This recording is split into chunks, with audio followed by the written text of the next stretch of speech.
삶을 그 생명을 인도하시는 주님의 신실하신 노래하길 원합니다.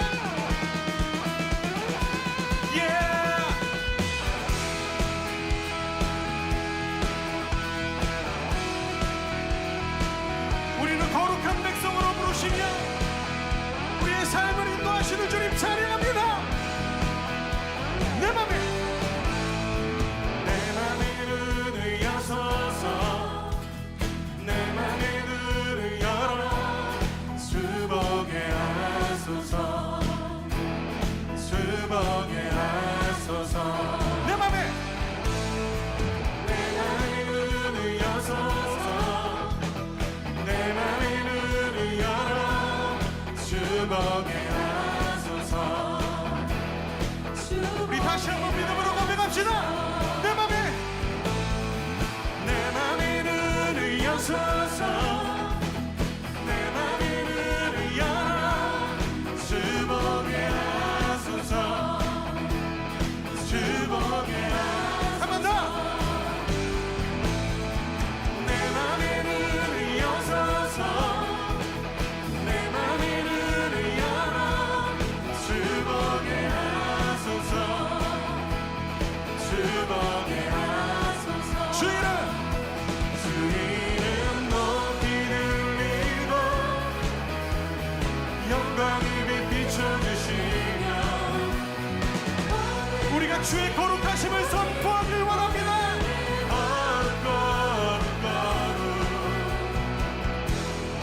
우리의 삶을 비추시는 주님의 영광을 찬양합니다.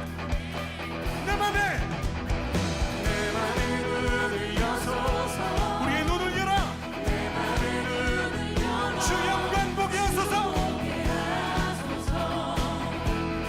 주 보게 하소서 내 맘의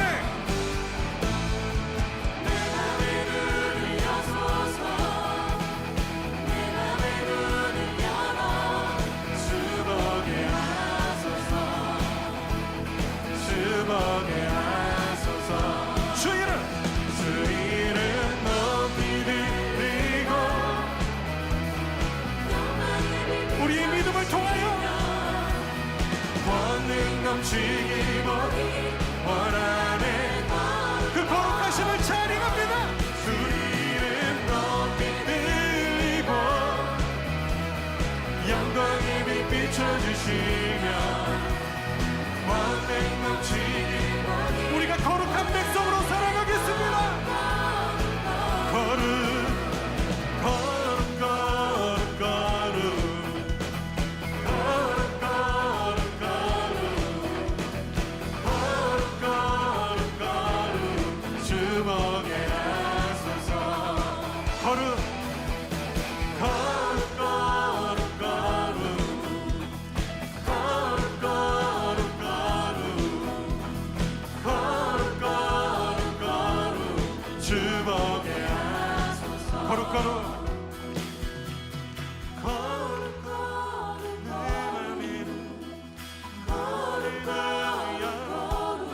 주보게 주보게 하소서 내 맘의 눈을 여소서 내 맘의 눈을 열어 주보게 하소서 주보게 하소서 여러분들만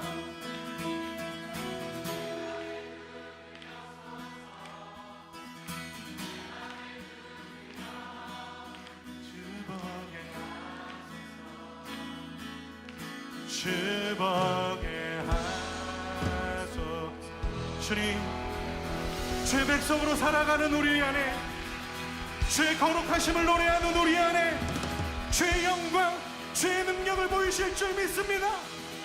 우리를 인도하시며 우리를 주의 영광 위에 사용하시는 주님 다같이 사도신경으로 신앙 고백하시겠습니다.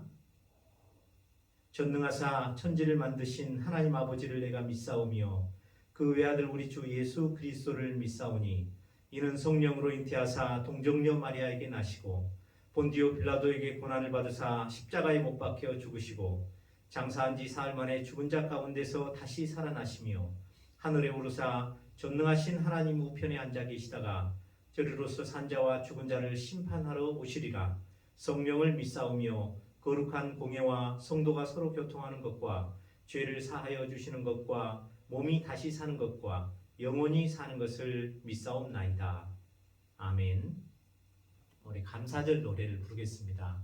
찬송가 590장 논밭의 오곡백과 1, 2절을 부르시겠습니다.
박영상 선생님이 대표 기도해 주시겠습니다.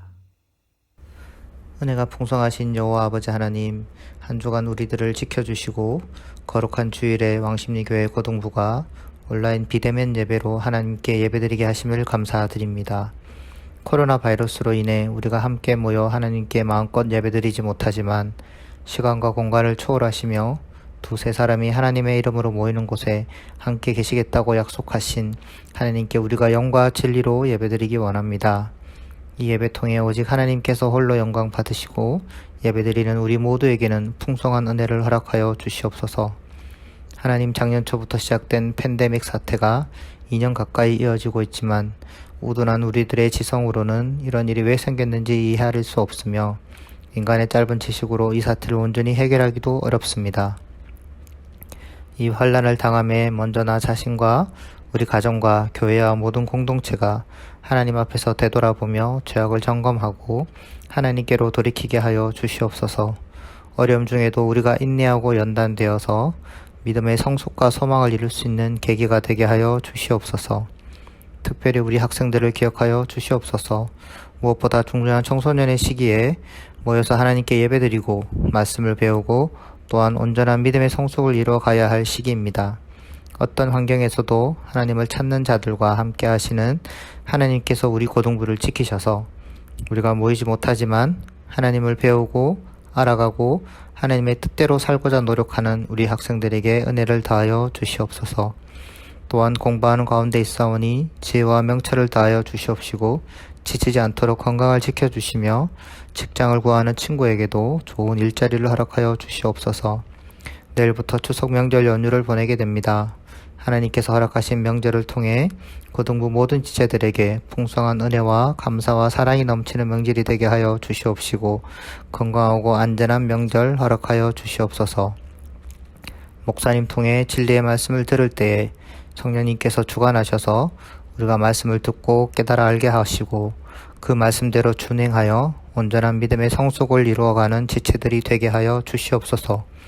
우리의 모든 기도 제목을 아시고 우리의 중보자가 되시는 살아계신 예수님의 이름으로 기도드렸습니다. 아멘. 오늘 말씀은 사무엘상 15장 10절로 23절 말씀입니다. 구약 431면에 있습니다. 사무엘상 15장 10절로 23절입니다. 쌤이 교독하겠습니다. 여호와의 말씀이 사무엘에게 임하니라. 이르시되 내가 사울을 왕으로 세운 것을 후회하노니 그가 돌이켜서 나를 따르지 아니하며 내 명령을 행하지 아니하였음이니라 하신지라.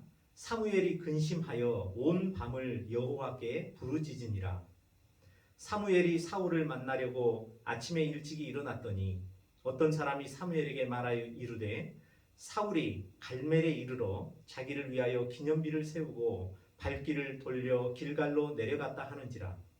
사무엘이 사울에게 이른즉 사울이 그에게 이르되 원하건대 당신은 여호와께 복을 받으소서 내가 여호와의 명령을 행하였나이다 하니 사무엘이 이르되 그러면 내 귀에 들려오는 이 양의 소리와 내게 들리는 소의 소리는 어찌 됨이니까 하니라. 15절 사울이 이르되 이것은 무리가 아말렉 사람에게서 끌어온 것인데 당신이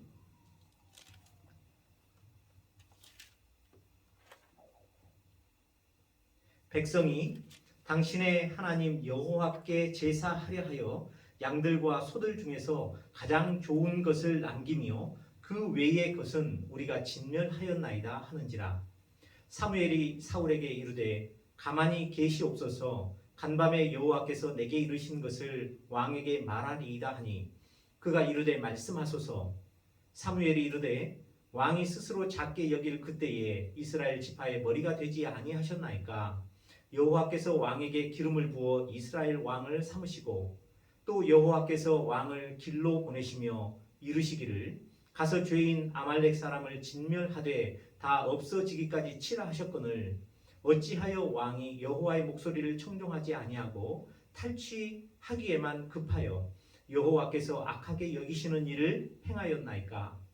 사울이 사무엘에게 이르되 나는 실로 여호와의 목소리를 청종하여 여호와께서 보내신 길로 가서 아말렉 왕 아각을 끌어왔고 아말렉 사람들을 진멸하였으나 다만 백성이 그 마땅히 멸할 것 중에서 가장 좋은 것으로 길갈에서 당신의 하나님 여호와께 제사하려고 양과 소를 끌어왔나이다 하는지라.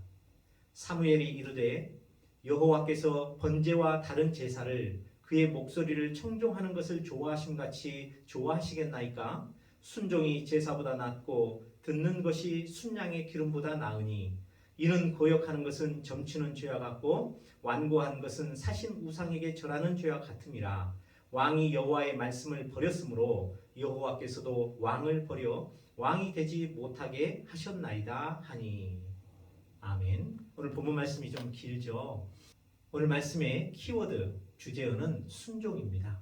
아마 쌤이 성경 전체에서 개인적으로 가장 교훈적이면서도 성경의 핵심 가치를 말해주는 아마 5가지 말씀이 있다면 그 중에 오늘 22절 말씀, 23절 말씀이 들어가지 않을까 생각합니다. 여러분 순종의 개념에 대해서 잘 알고 계시나요? 이거에 대해서 오늘 본문 말씀이 우리에게 어떤 것이 순종인가, 그리고 어떻게 하면 순종할 수 있는가, 또 순종하지 않을 때는 어떤 결과가 나타나는가, 이거에 대해서 한번 본문 말씀 중심으로 한번 살펴보도록 할게요. 먼저 말씀 들어가기 전에 광고 2가지 지난주처럼 하겠습니다. 여러분 다음 주 추석이 지난 다음 9월 마지막 주 있죠. 9월 26일이죠. 이때 성경 퀴즈 대회 있다고 그랬죠. 설교 후에 X 사지선다 단답형 이런 식으로 해서 PPT를 만들어서 미리 제작해 놓은 것을 예배 후에 이렇게 유튜브에다가 붙일 거예요. 그러니까 그대로 쭉 보시고 문제를 풀으시고 12시까지 담임 선생님이나 저한테 정답을 알려주시면 거기서 채점해서 시상을 하도록 그렇게 하겠습니다. 2번째는 신방이에요. 여러분 신방은 의무적으로 받아야 된다고 이야기를 했습니다. 하나님이 세우신 종, 목사님이 그렇게 이야기를 하면 우리 친구들은 어떻게 해야 돼요? 네, 오늘 말씀처럼 순종해야 돼요. 근데 순종은 내가 기분 나쁘고 내가 안 받으려면 안 받을 수 있는 거지 뭐 그것까지 강요를 하나? 이렇게 말씀하실 수도 있는데 오늘 말씀을 생각해 보시고 순종에 대해서 한번 생각해 보시면 좋겠습니다. 순종이란 내가 하고 싶어서 하는 것이 아니라는 거예요. 하기 싫어도 하나님의 말씀이니까. 하나님께서 세우신 주의 종이니까. 그러면 하나님께서 유익을 주신다고 그 약속이 돼 있으니까. 그래서 가을 신방 꼭 받으셨으면 좋겠습니다. 혹시 쌤이 찾아오는 것이 너무 부담스럽고 힘들다 그러면 줌이나 화상 또 채팅을 통해서도 가능하니까 한 사람도 빠지지 않고 신방을 다 했으면 좋겠습니다. 그리고 코로나가 금방 위드 코로나 시대로 들어갈 것 같아요. 그래서 머지않은 때에 대면 예배가 재개될 가능성이 있습니다. 우리 친구들 마음에 준비하시고 교회에 나오시면 좋겠습니다. 그리고 지난주 하나님도 섬기는 것이 아니라 하나님만 섬기는 철저히 하나님 중심적인 신앙생활을 해야 된다. 그런 이야기를 했었죠. 이방의 신, 바알신, 이건 물질주의적인 신이라고 그랬죠. 그 다음에 아스타롯, 이걸 제거하라고 하는데 아스타롯은 뭐예요? 사랑의 여신. 다시 말해서 음란과 정욕의 욕망들이 있다는 거예요. 이 두 가지가 우리 인생을 가장 괴롭히는 가장 핵심적인 거라고 그랬죠. 그러니까 이 두 가지를 제하라고 하는 말씀이 성경 처음부터 끝까지 계속 나오는 거예요. 그리고 우리 인생에서도 결국 신앙생활은 이 두 가지를 얼만큼 내가 잘 제해 나가는가 하는 것이 전부라고 볼 수도 있어요. 그러니까 쌤이 설교 시간에 늘 그 물질에 관련된 것은 우리의 장래 문제하고 연관이 돼 있는 것이고, 그 다음에 이 정욕에 관한 문제는 결국은 우리의 마음 가운데 있는 이렇게 음란한 생각들이라든지 또 바람을 피운 것이라든지 이런 문제들하고 깊이 연관이 돼 있어서 이걸 이야기 안 할 수가 없는 거예요. 여러분들이 조금 듣는데 불편할 수도 있어요. 그리고 꼭 저런 이야기를 해야 되는가 이런 생각을 할 수 있는데 여러분 그게 그만큼 성경에서 핵심적이고 중요한 거니까 자꾸 언급될 수밖에 없다는 사실을 알고 꾸준히 잘 들어야 되리라고 생각합니다. 오늘 본문 말씀 제목은 철저히 순종하는 신앙입니다. 철저히 순종한다. 이 말은 조금 부담스럽죠. 성경 말씀 늘 부담스럽습니다. 성경 말씀이 부담스럽지 않다면 성경이 필요할까요? 우리의 본성과 거스르는 것을 자꾸 이야기를 하고 가르치려고 하니까 부담이 되는 거예요. 그런데 우리도 순종을 하면 예를 들어서 50% 순종할 수도 있고 80%, 90% 순종할 수도 있겠죠. 근데 철저히 순종하는 이런 뜻은 뭐예요? 이건 100% 순종하라는 것이고 120% 그 이상으로 순종하라는 것이죠. 거꾸로 말하면 그 정도로 순종하지 않는 순종은 하나님께서 순종으로 여기지 않는다. 그런 순종은 사실상 순종이 아니다. 이런 내용을 포함하고 있는 거예요. 오늘 사울도 그랬어요. 하나님께서 명령을 하십니다. 오늘 본문 말씀은 하나님께서 사울에게 주신 두 번째 시험이었어요. 첫 번째 시험은 13장에 나와 있는데 하나님께서 블레셋 사람들과 싸움이 있었는데 그 블레셋 사람들이 가까이 오니까 하나님께 제사를 드리고 나가서 싸워야 되는데 제사는 누구만 드릴 수 있냐면 제사장들만이 제사를 드릴 수가 있었는데 그러면 사무엘이 와야 되거든요. 근데 사무엘이 오는 것을 기다리지를 못해요. 왜냐하면 블레셋 군들이 쳐들어오니까 백성들은 불안해하고 상황이 다급하고 위급해지니까 사울이 이걸 감당하기가 너무 힘들어서 자기가 그냥 하나님께 번제를 드려버립니다. 그런데 이것은 하나님의 방법이 아니었어요. 하나님이 요구하시는 것은 그렇게 절망적이고 위급한 상황까지 갔을지라도 결국은 하나님을 믿고 뭐 하는 거예요? 하나님의 방법대로 믿고 기다리는 거였어요. 어찌 보면 믿고 기다리는 그 기다림 자체가 바로 믿음이고 그 기다림이 하나님의 주권을 인정하는 길이었겠죠. 그렇게 되면 하나님께서 하시는 일이거든요.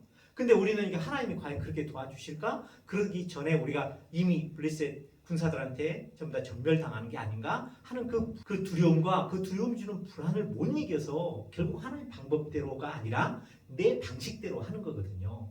그래서 이때 이 1차적인 어떤 시험, 하나님의 테스트에 이 사울 왕이 패스를 하지 못합니다.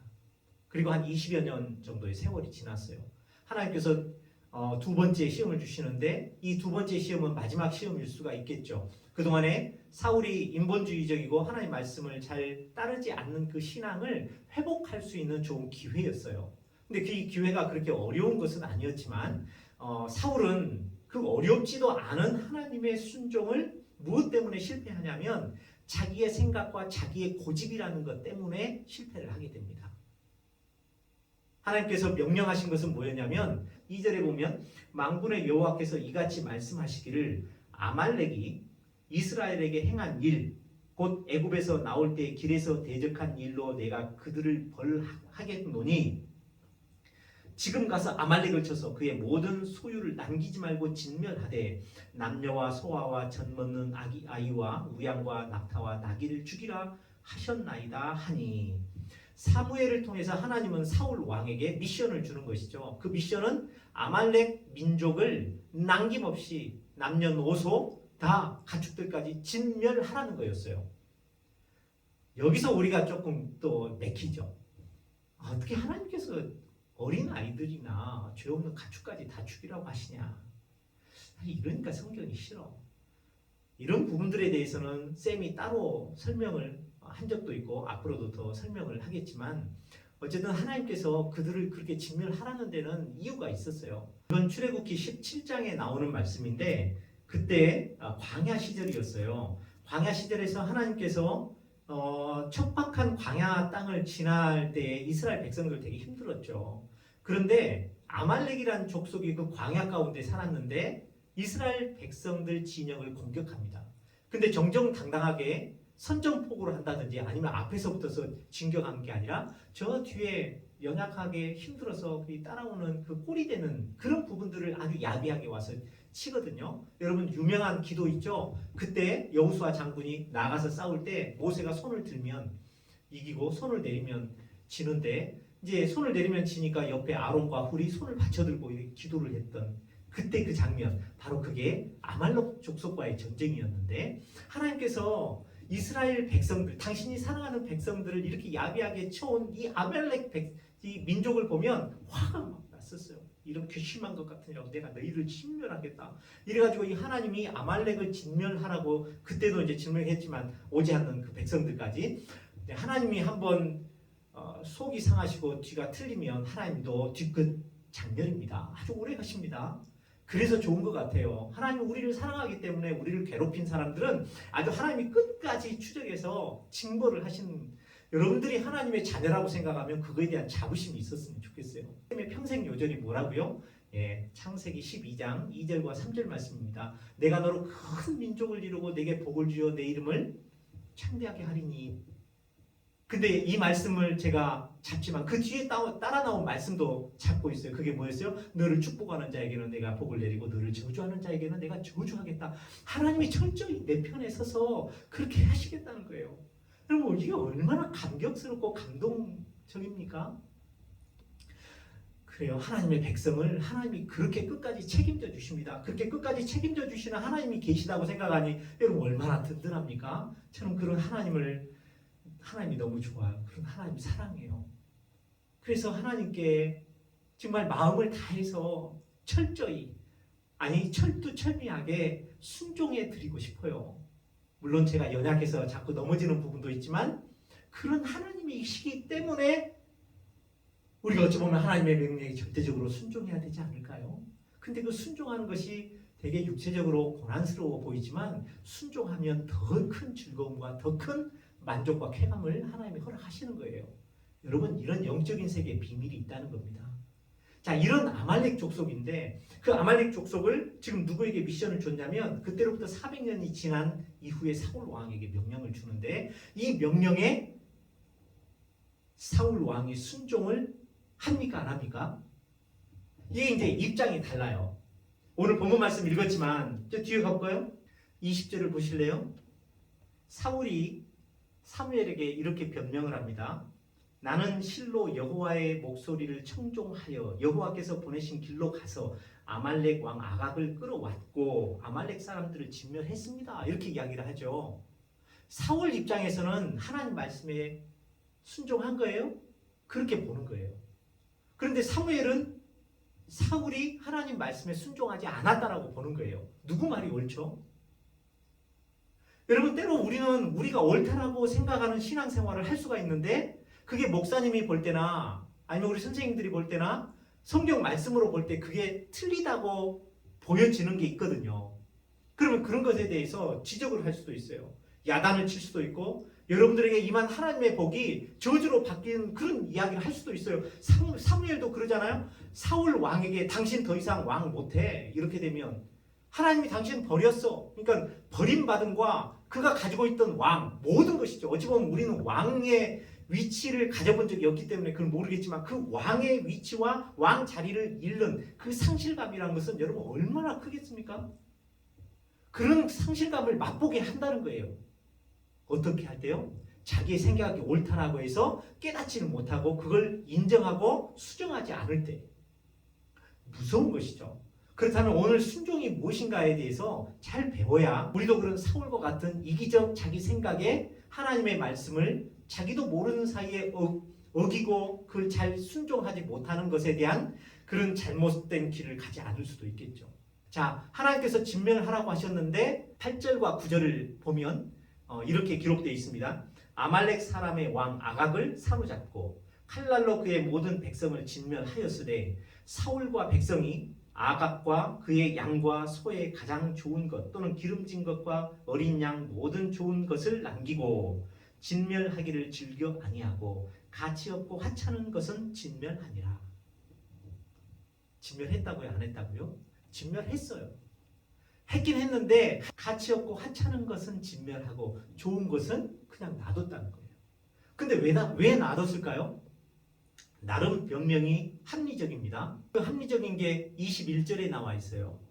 다만 백성이 그 마땅히 멸할 것 중에서 가장 좋은 것으로 길갈에서 당신의 하나님 여호와께 제사하려고, 자기가 한 것도 아니고 백성들이 했다고 변명을 하죠. 그리고 하나님 여호와께 제사하려고, 그러니까 하나님께 드리려고 했다는 거예요. 여러분 이 이야기를 들으니까 어때요? 사울 나름 할 말이 있네. 자기가 뭐 취하려고 한 것도 아니고 하나님께 제사하려고, 그것도 하나님께 제사할 때 가장 좋은 것으로 제사를 해야 되니까 자기가 그것을 남겨왔다는 것이죠. 얼마든지 어찌 보면 칭찬해 줘야 되는 일 아닐까요?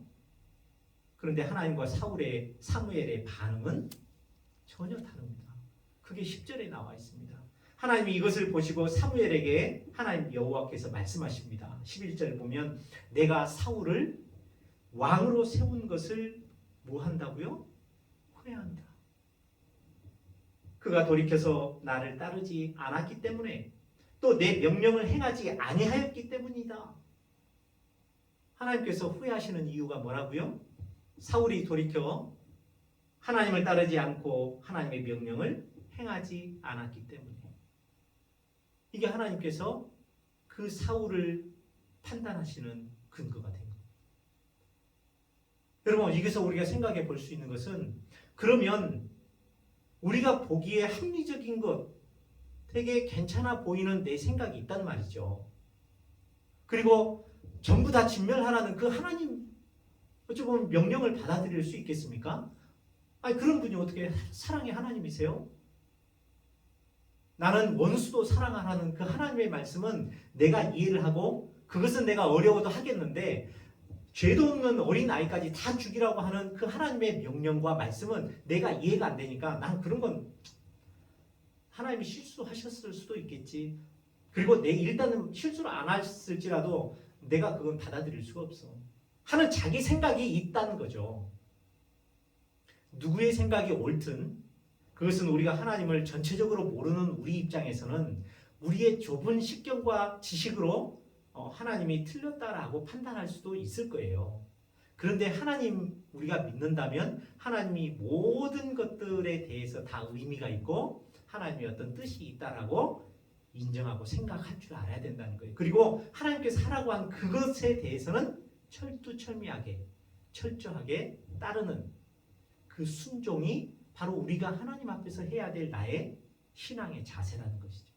그런 하나님의 말씀을 듣고 하나님의 종도 괴로워합니다. 11절 후반절에 보면 사무엘이 근심하여 온 밤을 여호와께 부르짖느니라. 하나님의 종들도 하나님의 일을 할 때 세우는 일, 그 다음에 케어해야 되는 일, 또는 성장시켜서 하기 위해서 훈련시키는 일, 여러 가지 일들이 있어요. 그런 일을 할 때 왜 근심하지 않고 또 기도하지 않고 그렇게 하겠습니까? 그렇게 열심히 서포트를 최선을 다해서 합니다. 우리 히브리서 13장에 보면, 히브리서 13장 17절에 보면 이런 이야기가 있어요. 너희를 인도하는 자들에게도 순종해라. 그리고 복종해라. 그들은 너희 영혼을 위하여 경성하기를 자기들이 청산할 자인 것 같이 하느니라. 그들로 하여금 즐거움으로 이것을 하게 하고 근심으로 하게 하지 말라. 그렇지 않으면 너희에게 유익이 없느니라. 주의 종들에게도 여러분 순종하라는 거예요. 근데 하나님께도 순종 안 하는 사람들이 주의 종의 말에 순종하겠어요? 거꾸로 말하면 주의 종의 말에도 순종하지 않는 사람이 하나님 말씀에 순종하시겠어요? 어찌 보면 앞뒤가 맞지 않는 일이죠. 그런데 왜 순종해야 되냐? 그 일이 뭐냐면 너희를 위하여 경성하기를 이렇게 한다는 거예요. 그러니까 어찌 보면 하나님 말씀에 순종하는 것과 주의 종들의 방향에 순종하는 것은 하나님께서 동일선상에서 놓고 보신다는 것이죠. 그래야 너희들에게 유익이다. 이렇게 사무엘이 사울에게 가서 이제 하나님이 하신 이야기를 이제 경고가 아니라 버리셨다는 이야기를 해야 되죠. 사무엘도 되게 마음이 아팠을 것 같아요. 그렇게 이야기한 게 17절에 사무엘이 이르되 왕이 스스로 작게 여길 그때에 이스라엘 지파의 머리가 되지 아니하셨나이까. 여호와께서 왕에게 기름을 부어 이스라엘 왕을 삼으시고 하나님께서 이스라엘 백성의 왕으로 사울을 세울 때 그때 사울은 되게 겸손했어요. 자기는 가장 작은 베냐민 지파, 그 중에서도 우리 가문은 정말 이름도 없는 그런 지파 사람 아니겠습니까? 하고 자기를 낮출 그때에 하나님께서 그를 되게 높여 쓰셨죠. 근데 이제 왕이 되었어요. 왕이 되어서 멘토의 말도 하나님의 말도 철두철미하게 듣지 않을 그 사울 왕은 이미 자기가 생겨버린 거예요. 자기의 생각과 자기의 계획이 더 커져버린 거예요. 왜요? 자기가 자기 인생의 왕일 뿐만 아니라 이스라엘 백성의 왕이거든요. 어찌 보면 자기의 체면과 자존심이 생겨버렸던 것이죠. 그렇게 자기 생각이 확실하게 생길 때 가장 위험스러운 그때가 된다는 겁니다. 성경은 교만은 패망의 선봉이라 그리 말하죠. 사람이 교만할 때 그때 그 인생 뒤돌아봐야 되는 것이죠. 사람도 세상에서 성공할 때, 사람도 세상에서 잘 나갈 때 그때 가장 위험스러운 부분이다. 근데 우리 친구들은 세상에서 잘 나가고 싶어서 지금 열심히 공부하는 거 아니겠어요? 너무나 위험한 자리로 가고 있는 것일 수도 있어요. 여러분 잘 생각하셔야 됩니다. 18절 또 여호와께서 왕을 길로 보내시며 이르시기를 가서 주인 아말렉 사람을 진멸하되 다 없어지기까지 치라 하셨거늘 어찌하여 왕이 여호와의 목소리를 청종하지 아니하고 탈취하기에만 급하여 멘토가 볼 때 하나님의 말씀을 어긴 것은 탈취하기 위함이었다라는 것이죠. 결국 자기의 소욕을 채우기 위함이었다라고 사실상 사람의 심리의 본질을 꿰뚫어 보고 책망을 하고 있는 걸 알 수 있습니다. 하나님이나 멘토인 사무엘이 봤을 때 사울 왕은 불순종했다는 것이죠. 아무리 자기 생각이 합리성이 있고 논리적으로 맞고 때로는 과학적이고 설득력이 있는 이야기일지라도 말이죠. 그랬을 때 결국 사무엘은 하나님의 말씀을 증거하죠. 오늘 본문의 요절 말씀입니다. 우리 같이 한번 소리내어서 읽어볼까요? 22, 3절 사무엘이 이르되 여호와께서 번제와 다른 제사를 그의 목소리를 청종하는 것을 좋아하심같이 좋아하시겠나이까? 순종이 제사보다 낫고 듣는 것이 순양의 기름보다 나으니 이는 거역하는 것은 점치는 죄와 같고 완고한 것은 사신 우상에게 절하는 죄와 같음이라. 왕이 여호와의 말씀을 버렸으므로 여호와께서도 왕을 버려 왕이 되지 못하게 하셨나이다. 결국은 하나님께서 그를 버리고 그의 왕 자리도 잃게 만들었다는 것이죠. 순종이 제사보다 낫다. 이 말씀은 하나님 말씀에 순종하는 것이 의식적으로 드리는 제사나 예배보다 훨씬 낫다라는 거예요. 그렇다고 우리가 예배를 폐하자 그런 이야기는 아닙니다.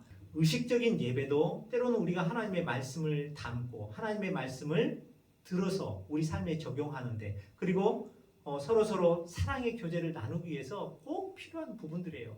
하지만 그것보다도 더 중요한 것, 본질적인 것이 무엇이냐? 그것은 바로 하나님의 말씀을 잘 청종하고 그 말씀대로 철저하게 순종해 나가는 것. 이것이 더 보다 중요하다. 그게 성경의 핵심이다. 이걸 이야기를 하려고 하는 것이죠. 그러면 우리는 여기서 순종에 대해서 생각을 해봤으면 좋겠습니다. 순종이란 그 특성은 무조건적이다. 이렇게 볼 수 있겠어요. 하나님의 말씀이면 거기에 우리의 어떠한 생각이나 토를 달 수가 없는 것이다. 그냥 그대로 하나님의 말씀이면 토달지 말고 무조건적으로 따라야 되는 것이다 라는 특성을 갖고 있습니다. 왜냐하면 하나님의 말씀은 절대성을 갖고 있기 때문에 그래요. 그래서 우리의 순종도 하나님의 말씀에 대한 절대성을 가졌으면 좋겠어요. 절대성의 반대는 뭐예요? 상대성이죠. 상대성은 뭐예요? 내가 이렇게 생각하면 이렇게 생각할 수도 있고 이렇게 생각하면 저렇게 생각할 수도 있고 이건 늘 비교해서 나오는 결론인데 그 순종은 절대적인 것. 내 생각을 배제시키는 것. 나의 의지를 따르지 않는 것. 하나님의 뜻을 따르고 나의 뜻을 내려놓는 것. 하나님의 능력을 믿는 거지 나의 능력을 믿지 않는 것. 주의 종의 방향에 순종하는 것. 그런데 우리는 내가 좋아하는 것을 하는 것이 순종이라고 생각하기가 쉬워요. 순종에 대해서 가장 모델과 같은 것은 예수님의 겟세마네 기도를 들 수가 있죠. 겟세마네 동산에서 예수님은 십자가를 지기 바로 그 전날 이렇게 기도를 합니다. 우리 마태복음에 보면 얼굴을 땅에 대시고 엎드려 기도하여 이르시되 내 아버지여 만일 할만 하시거든 이 잔을 내게서 지나가게 하옵소서. 이 잔은 십자가를 지는 고난의 잔이겠죠. 이 고난의 잔을 내게서 지나가게 해주십시오. 이건 뭐예요? 내 십자가 지기 싫습니다. 내가 인간적으로 내가 그 고통이 너무 크기 때문에 하나님 할 수만 있으시거든 이것을 내게서 옮겨주십시오. 그런데 하나님의 뜻은 뭐예요? 당신의 아들이 이 세상에 메시아로 와서 십자가를 지셔야 온 인류에 대한 구속 사역을 완성하는 거거든요. 그러면 하나님께서 당연히 예수님이 이 세상에 오셔서 십자가를 져야 되겠죠. 순종함으로. 이게 하나님의 뜻이거든요. 이걸 누가 잘 알아요? 예수님이 가장 잘 알고 있죠. 아각을 진멸해야 된다. 그리고 아각을 진멸하고 아말렉 족속을 전부 다 멸해야 된다는 것 여러분 누가 잘 알아요? 사울 왕이 잘 알아요. 왜냐하면 이건 민족적 감정이기 때문에. 그래서 그 누구보다도 그 아말렉 족속을 미워하고 그걸 진멸하고자 하는 하나님의 뜻을 잘 알고 순종했어야 돼요. 그게 누구냐면 사울 왕이었다는 거죠. 근데 사울 왕은 실패했지만 예수님은 뭐라고 그럽니까? 그러나 나의 원대로 맛이 없고 아버지의 원대로 하옵소서 하고. 그래서 내가 원하는 바 그것을 하는 것이 아니라 아버지께서 원하는 바 그것을 하겠습니다. 그걸 하게 해주십시오. 라고 자기의 생각을 내려놓고 그 힘들고 지기 싫은 십자가를 어거지라도 지는 것. 여러분 이게 순종이라고 합니다. 예수님이 그걸 우리에게 가르쳐 주셨죠. 그러니까 예수님이 좋아하는 것을 하는 것이 순종이 아니라 하기 싫은 것을 하는 것을 순종이라고 성경은 가르친다는 거예요. 내가 교회에 와서 우리 친구들 칭찬 하나 해드릴게요. 주일날 어찌 보면 쉬고 싶고 친구들 게임방에 가고 놀러 가고 친구들 또 어울려서 이렇게 노는 거 그거 참 재밌는 일이죠. 근데 그거 자기 부인하고 예배에 온다는 것 어찌 보면 이게 가장 전형적인 자기 부인의 순종이라고 할 수 있습니다. 내가 하기 싫은 것 그게 예배잖아요. 실은 여러분 그게 되게 힘든 일이에요. 물론 하고 나면 성취감도 있고 기분이 좋아집니다. 왜?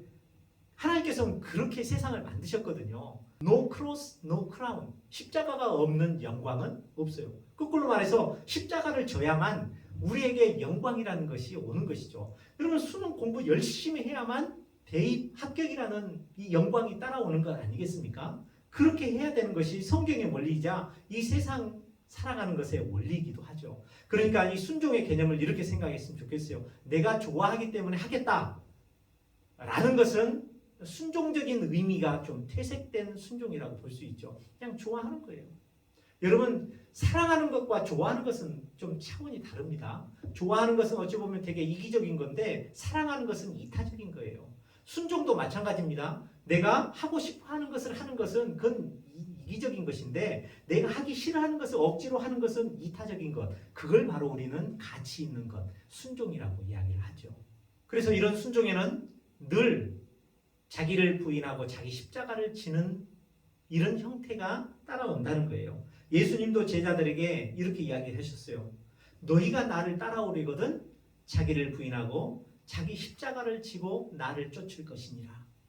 다시 말해서 예수님을 따른다는 것 자체 이게 신앙생활인데 이것은 자기를 부인하고 자기 십자가를 지는 일이에요. 이거야말로 진짜 순종이죠. 그래서 모든 순종에는 다 자기를 부인하고 자기 십자가를 지는 것이, 자기 희생을 하는 것이 필요하다는 겁니다. 예를 들어서 선생님도 우리 친구들에게 이런 이야기들을 많이 해요. 성경 공부하자. 여러분 성경 공부 누가 좋아합니까? 다 싫어하죠. 그렇지만 성경 공부하자 싫어하는 것을 내가 억지로 자기를 부인하고 성경 공부에 시간과 노력을 들이는 십자가를 지는 일이에요. 그걸 하는 거예요. 그걸 순종이라고 할 때 그 사람 영적으로 성장하게 돼 있습니다. 그것 자체가 사실은 하나님의 테스트를 패스하는 것이니까요. 쌤이 또 이렇게 이야기할 수 있어요. 야, 우리 줌으로 좀 성경 공부도 하고 기도 모임도 하자. 우리 친구들 참 싫죠. 그리고 또 줌 한번 해봤더니 별 재미가 없어요. 그러니까 다음에 한번 또 줌 하자 그러면 사람들이 호응이 있어요, 없어요? 에이, 뭐 가봤자 뭐 별 재미도 없고. 여러분, 그래도 그걸 억지로 자기를 부인하고 하는 것을 순종이라고 합니다. 그럴 때 하나님의 역사가 일어나는 거예요. 교회 나와라, 친구 전도하자. 심지어 쌤이 이렇게 이야기를 할 수도 있어요.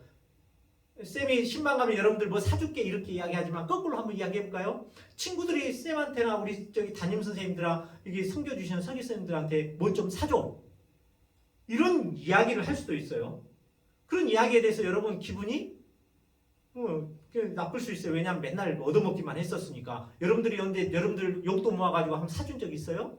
근데 그건 훈련 차원에서 그렇게 이야기를 할 수도 있을 텐데 그렇게 이야기하면 기분이 좋겠어요? 그런데 그것도 훈련이다 생각하고 자기를 부인하고 자기 십자가를 지는 마음으로 한번 사줘보세요.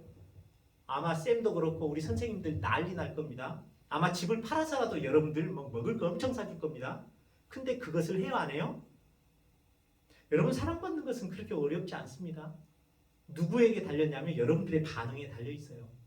이렇게 하나씩 하나씩 순종을 하다 보면 여러분, 그러니까 순종은 곧 믿음이라고 볼 수 있어요. 우리가 믿음을 어떻게 표현하고 어떻게 남에게 내 믿음을 증거하고 보여줄 것인가?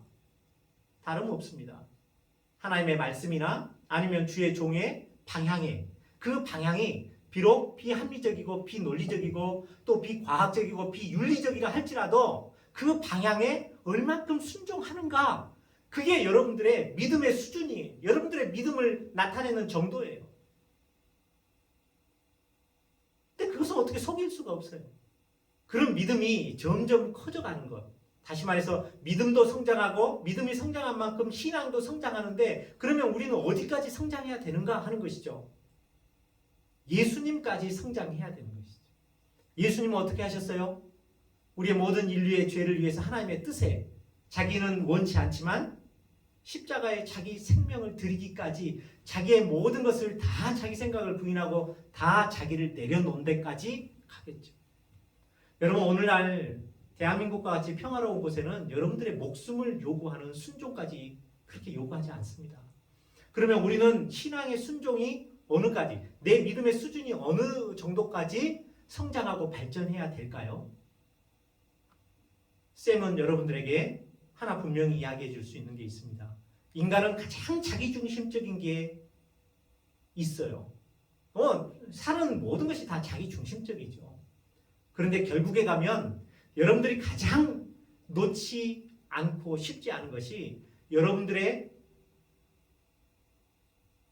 이성관, 여러분들의 남자를 보는 눈, 여자를 보는 눈, 그 다음에 여러분들이 결혼관, 이런 것들이죠. 그런 것 자기 생각과 자기 뜻대로 하기 쉽습니다. 그것만큼은 순종하기 싫어요. 그런데 성경은 뭐라고 합니까? 여러분들이 가진 그 모든 것들, 어디까지? 여러분들 결혼시켜야 여러분 결혼시킨 이후에 하나님 앞에서 인격적이고 독립적인 존재로 살죠. 그 전에는 여러분들의 모든 결정에 대해서 하나님은 하나님의 대리자들을 통해서 그 안에 가두어 두십니다. 여러분들의 부모님 또는 목사님, 이런 분들을 통해서. 그러면 여러분들이 하나님 앞에 독립적으로 서는 것이 결혼을 해서 그 울타리를 벗어나는 것이라면 여러분들 결혼하는 데까지 순종을 하실 수 있었으면 좋겠어요. 어찌 보면 가장 자기의 생각과 고집이, 그래서 거역하기가 쉬워요. 부모님 뜻대로 결혼하는 친구들 봤어요? 다 거역하죠. 근데 그 거역을 오늘 말씀에 보면은 뭐라 그래요? 거역하는 것은 점치는 죄와 같고 완고한 것은, 여러분들 완고하죠. 자기 생각 변하지 않습니다. 우리 특히나 신앙생활 오래 하신 어른 성도들 보면 정말 피곤하지 않아요. 그 완고한 것은 사실 우상에게 절하는 죄와 같다. 그래서 얼마나 소프트하게 하나님 말씀과 주의 종들의 방향에 소프트하고 민감하게 민첩하게 반응하고 순종해야 되는가를 오늘 본문 말씀을 통해서 알 수 있잖아요. 이런 것들은 다 우상을 섬기는 것과 같다고 사무엘 선지자가 이야기를 합니다. 여러분들이 좀 듣기는 부담스럽지만 가끔 선생님들한 쌤이 카톡으로 인사를 할 때 어떤 친구들은 대답도 없는 친구들이 있고 어떤 친구들은 답이 짧게 와요. 네, 예. 충분히 그럴 수 있어요. 왜냐하면 청소년기는 반사회성 기질도 있고 또 자기 나름의 반항 기질이 있기 때문에 그렇다고 충분히 이해를 할 수 있습니다.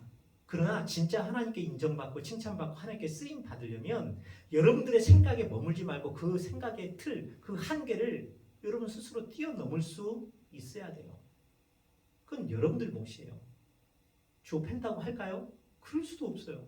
여러분들이 스스로 깨닫고 그 한계를 뛰어넘었으면 좋겠어요. 쌤이 조금만 이야기를 해도 되게 민감하고 민첩하게 그게 철저하게 순종하는 생활입니다. 하나님은 당신의 대리자가 아까 누구라 했어요? 부모님과 목사님이라고 그랬죠. 물론 여러분들의 멘토, 사회에서도 많이 있습니다. 자, 이런 멘토들의 방향에 절대적으로 순종하는 그런 자세를 가지려면 되게 민감해야 돼요. 그래서 성경은 뭐라 그러냐면 내 부모님께 순종하라 그러죠. 이건 뭐예요? 10계명 중에 5계명이죠. 그게 출애굽기에도 신명기에도 나타나 있습니다. 신약에는 없을까요? 에베소서 6장 1, 2절을 보십시오. 자녀들아 내 부모에게 순종하라. 그리하면 내가 이 땅에서 잘되고 장수하리라.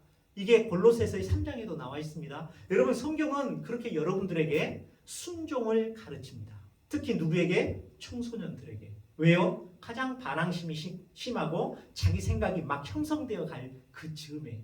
그래서 쌤은 여러분들에게 순종을 가르치려고 하는 거예요. 자기 뜻과 자기 생각이 내게 이게 옳으니까 그렇게 살아라. 그렇게 살고 싶으니까 그렇게 살지 말아라라고 가르쳐 주고 싶은 거예요. 왜냐하면 여러분들이 자기 뜻대로 자기 주장대로 너희들이 원하는 대로 살아라라고 세상은 여러분들에게 그렇게 가르쳐요. 그렇게 가르치다 보니까 여전히 하나님께 반항적이고 불순종한 그런 세력이 되어서 무신론적인 삶을 살아가는 것이 세상 사람들 아닙니까? 그런 가운데 성경적 정체성 가치관을 쌤은 여러분들에게 가르치고 싶은 거예요. 그렇게 살지 마라. 그러면 하나님께 버림받고 여러분들이 가진 모든 것을 다 빼앗기리라. 이게 성경이 가르치는 거예요. 그래서 선생님은 우리 친구들한테 그걸 이야기해주고 싶은 거예요. 너희들 고집과 뜻대로 살지 말고 철두철미하게 부모님과 목사님 말씀에 그 말씀이 개떡같을지라도 너희들의 마음에 들지 않을지라도 순종하는 척이라도 그렇게 해라. 신방 가겠다 그러면 네 목사님 어서 오세요. 제가 언제 시간이 됩니다. 그때 맞춰서 오실 수 있겠어요? 혹시 그게 안 되면 다른 날짜 드릴게요. 이렇게 반응을 해야 그게 순종이라는 거예요. 아직까지 그런 친구가 한 명도 없네요. 쌤이 여러분들 어찌 보면 사랑하지만 한편으로는 여러분들 다 바라보고 있어요. 말씀을 맺겠습니다. 오늘 사울을 통해 순종이 무엇인지 배웠습니다. 하나님은 우리에게 철두철미한 순종, 철저한 순종의 신앙을 갖기를 원합니다. 우리는 내가 할 수 있을 만큼의 50% 정도는 순종하고 50% 정도는 내 마음에 맞지 않고 내가 하기 싫으니까 하지 않고 그래서 오늘날 많은 사람들이 또 크리스천들이 하나님의 말씀도 이렇게 가리는 거예요.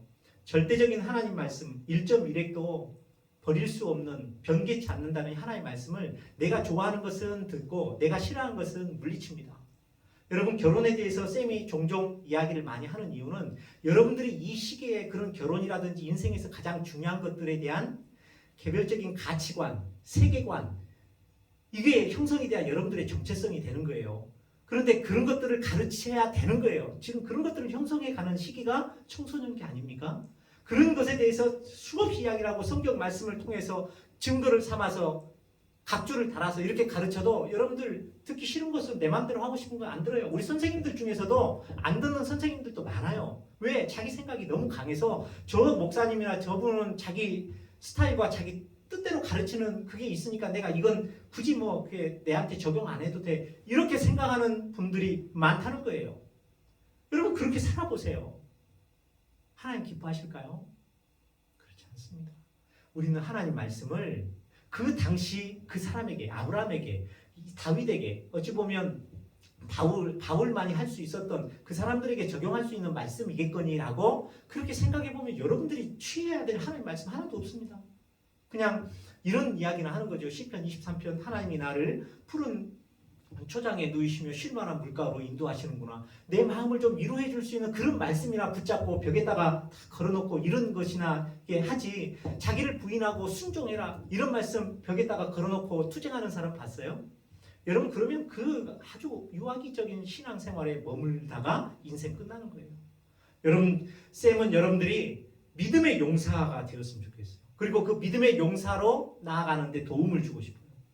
철저한 하나님의 말씀에 순종, 그리고 주의 종들과 부모님들 말씀에 철저한 순종. 그것을 할 때 하나님이 기뻐하시고 여러분들 부모님이나 목사님 또 선생님들이 기뻐하십니다. 그럴 때 여러분들의 기쁨이 커지고 여러분들이 신앙적으로 성장할 수 있다는 사실.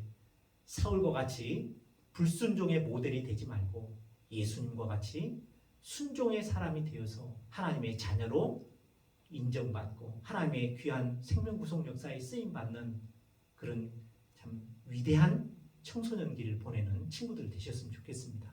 순종이라는 가치관 하나를 오늘날 내 생각 속에서 내 생각을 이렇게 끄집어내고 그 속에 하나님 말씀에 절대적으로 철두철미하게 순종하겠다는 이 생각을 주입시키십시오. 그리고 그대로 현실적으로 살아가기가 어렵지만 살아보려고 애를 써보십시오. 여러분 그런 것이 모여서 우리 전체 인생의 믿음과 신앙이 되고 하나님이 그걸 보시고 여러분 판단하실 거예요. 우리 신앙생활은 다른 거 없습니다. 뭐 하는 것이라고요? 왜요? 바로 믿음이 순종이니까. 또 순종을 통해서 우리는 믿음을 표현할 수 있는 거니까. 앞으로 쌤이 우리 친구들 얼마나 믿음이 있는지를 이런 것들을 통해서 한번 들여다보고 또 테스트도 하고 지켜보겠습니다. 너무 그렇다고 너무 긴장하지 마세요. 왜냐하면 하나님 말씀은 우리 신명기에도 그렇게 나와 있어요. 하나도 어려운 것도 아니고 저기 저 멀리 있는 것도 아니다. 그렇게 말해요. 우리 마음먹기에 달려 있다는 겁니다. 우리 친구들이 그렇게 마음을 달리 먹으셨으면 좋겠습니다. 오늘 본문 요절 말씀 22, 23절 말씀 있고 쌤을 기도하고 축도로 마치겠습니다. 22절 사무엘이 이르되 여호와께서 번제와 다른 제사를 그의 목소리를 청종하는 것을 좋아하심같이 좋아하시겠나이까? 순종이 제사보다 낫고 듣는 것이 순양의 기름보다 나으니 이는 거역하는 것은 점치는 죄와 같고 완고한 것은 사신 우상에게 절하는 죄와 같으니라. 왕이 여호와의 말씀을 버렸으므로 여호와께서도 왕을 버려 왕이 되지 못하게 하셨나이다 하니 하나님 자기 생각으로 하나님의 말씀에 철저하게 순종하지 못했던 실패한 사울 왕의 신앙과 그의 인생을 배우게 하셔서 감사합니다. 저희는 사울 왕과 같이 교만해져서 하나님의 말씀을 자르고 거역하고 불순종하는 그런 삶을 살지 않도록 도와주시고 하나님 가장 반발하고 하나님 말씀과 사람들의 말에 참 이 거역하고 또 불순종하기 쉬운 그래서 그들의 말을 쳐내기 쉬운 이때에 하나님 순종이라는 가치 또 그 순종이라는 가치관을 우리 내에 형성하고 또 키워나가는 참으로 귀한 청소년기를 보낼 수 있도록 하나님 저희들의 마음을 주장하시고 저희들에게도 좋은 멘토, 좋은 부모, 또 좋은 선생님들을 보내주시옵소서. 예수님 이름으로 기도합니다. 아멘. 다 같이 주님 말씀하시면 찬양 부르시겠습니다.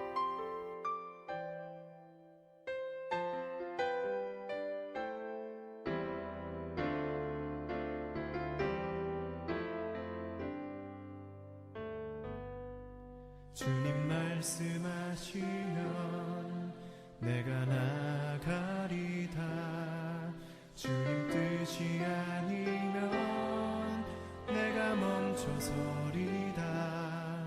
나의 가고 서는 것 주님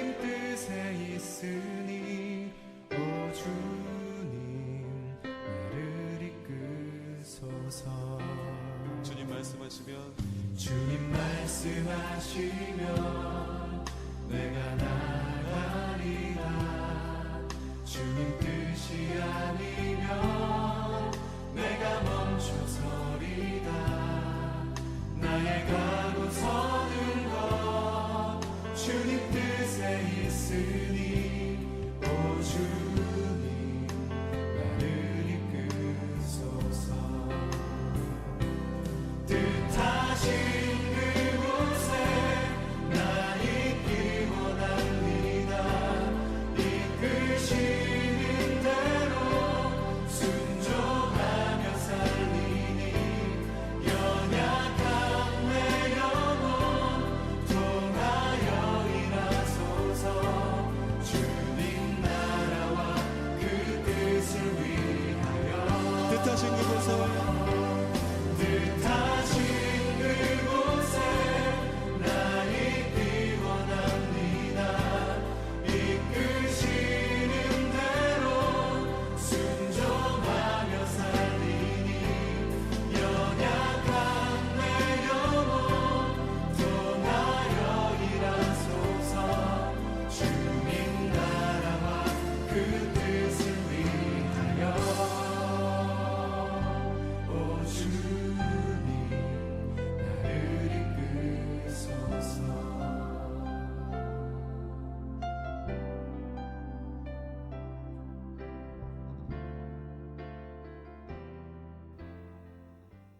축도하고 마치겠습니다.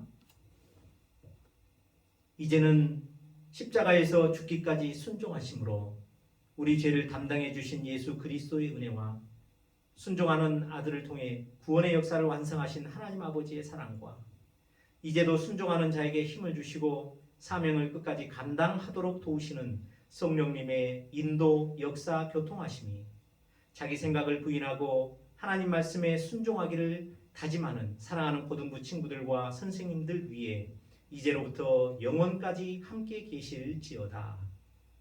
아멘.